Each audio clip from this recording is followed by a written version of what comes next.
You know, there aren't many film series that can claim to be over 60 years old and are still actively producing movies. Godzilla is one of those few and is definitely still going strong.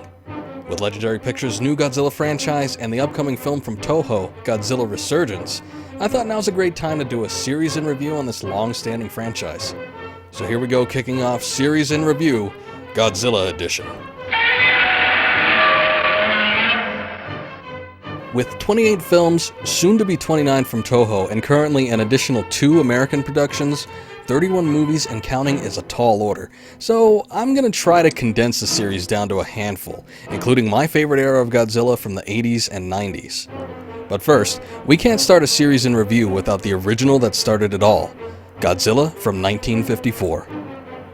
Godzilla was directed by Ichiro Honda, a well-known kaiju film director that would go on to make a number of Godzilla movies, and also a longtime friend of another prominent director from Japan, Akira Kurosawa.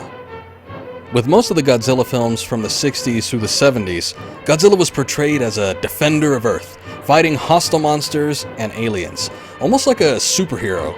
But the original film was nothing like that. The film starts off with the destruction of a ship at sea, the cause being unknown, and when another ship is sent out to investigate, that one gets destroyed too. Around the same time, fishing numbers in the nearby Odo Island drop to 0, and the cause is blamed on an ancient sea monster, Godzilla.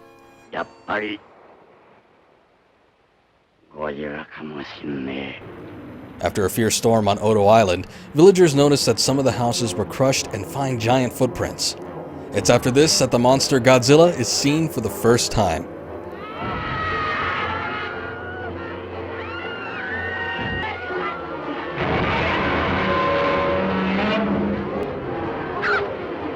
Yep, there he is in all his hand puppet glory. It's determined that Godzilla is an ancient monster that has been forced out of its natural underwater domain due to hydrogen bomb testing. And here's where we get the major theme behind Godzilla: bombs are bad.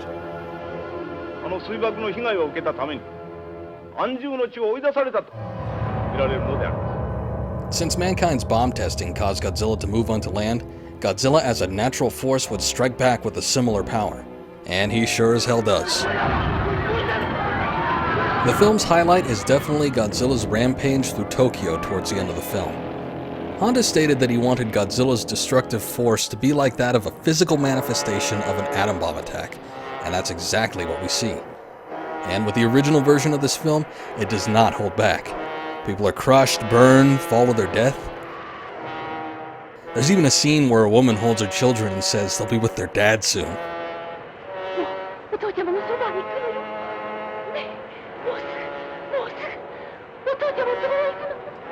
Yikes. It's also during Godzilla's rampage where we see a great deal of special effects which are very impressive for the time.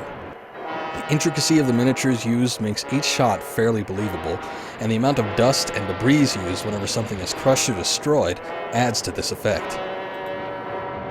The suit used when Godzilla is up and moving around is also very well done, being a lot more menacing than the puppet version used for close-ups, though they still manage to use that in some instances.